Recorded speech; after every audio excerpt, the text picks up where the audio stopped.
Bible is full of fascinating stories and characters, many of whom have captured the imagination of believers and non-believers alike over the centuries. From the epic tales of Abraham, Moses, and David, to the parables of Jesus and the dramatic visions of the Book of Revelation, the Scriptures present us with a tapestry of human experience, divine providence, and cosmic struggle. Yet, amidst this rich and varied cast, there is one individual who stands apart, a man whose very existence has been shrouded in mystery and controversy. This is the man whom the Bible declares was not only killed by God, but whose name was subsequently erased from the Book of Life, a fate seemingly worse than death itself.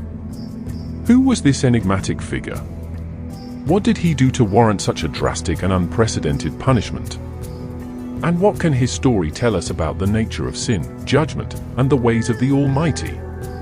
The story begins in the early chapters of the book of Genesis, as humanity takes its first halting steps upon the stage of history. After the dramatic events of creation, the fall of man, and the expulsion from the Garden of Eden, the scriptural focus shifts to the descendants of Adam and Eve. Chief among them is a man named Cain, the firstborn son of the primordial couple. Cain's origins are shrouded in a degree of mystery, for the biblical text presents us with conflicting accounts of his birth. In Genesis 4 verse 1, we are told that Eve exclaimed, "I have gotten a man with the help of the Lord," upon giving birth to Cain. This suggests that Cain was divinely conceived, perhaps even the product of a supernatural union. However, later in the same chapter, the text states that Cain was of the evil one and that he murdered his brother, implying a more natural, and decidedly sinful, lineage. Scholars have long debated the precise nature of Cain's conception and the significance, if any, of this ambiguity. What is clear, however, is that Cain grew up in the shadow of his younger brother, Abel. While Cain was a tiller of the soil, Abel was a keeper of sheep, and it was Abel's offering to God that was deemed more acceptable than Cain's. This rejection, coupled with the apparent favoritism shown to Abel, seems to have sown the seeds of Cain's resentment and eventual murderous rage. The climactic moment arrives when Cain lures Abel out into the field and violently takes his life. The biblical author's description is chilling in its brevity. Cain rose up against his brother Abel and killed him. With this act, Cain becomes the first murderer in human history, and his crime echoes down through the ages as one of the most significant and tragic events in the entire biblical narrative. God's response is swift and severe.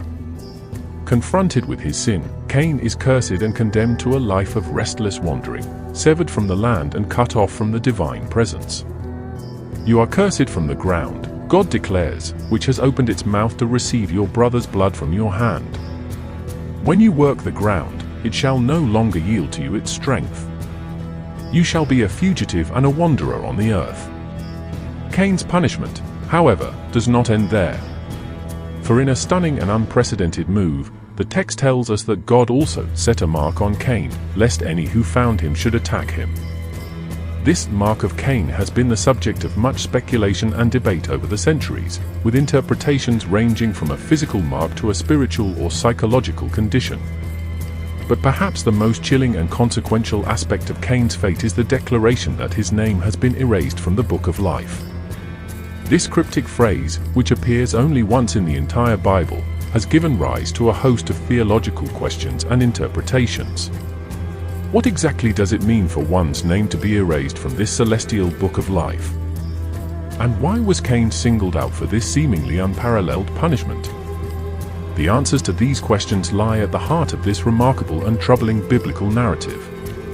For in grappling with the fate of Cain, we are forced to confront the profound mysteries of divine justice, the nature of sin and redemption, and the very limits of God's mercy.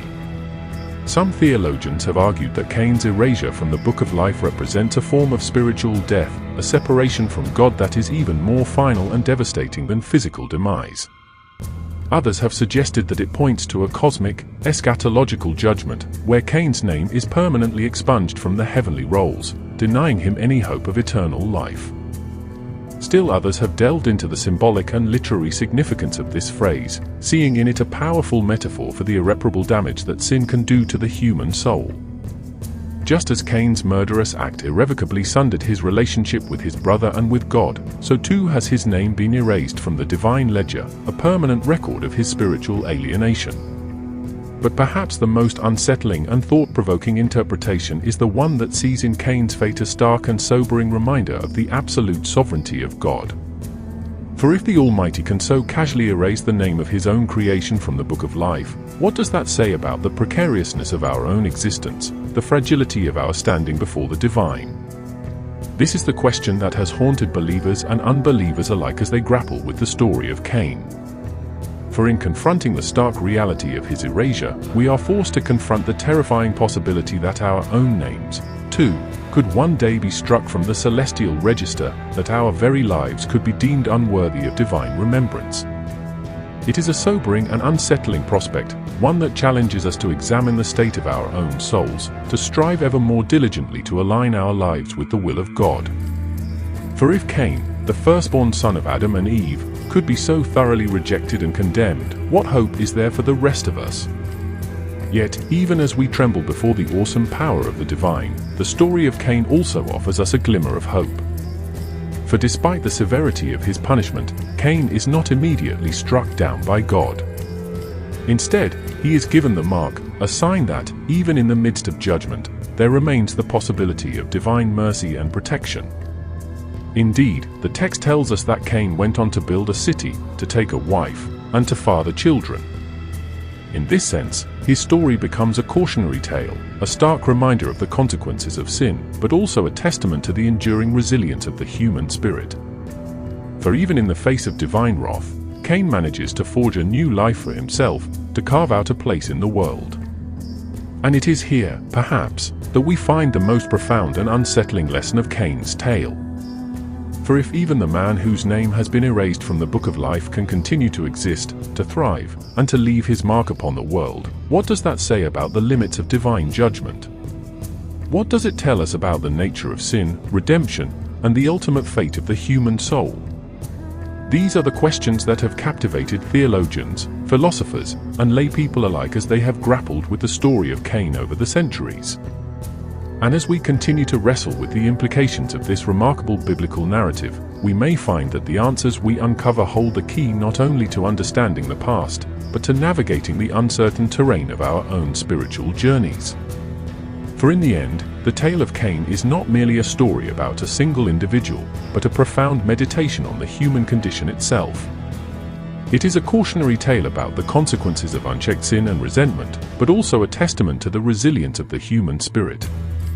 And as we confront the mystery of Cain's erasure from the book of life, we may find that we are forced to confront the very nature of our own relationship with the divine, and the daunting responsibility that comes with being a child of God.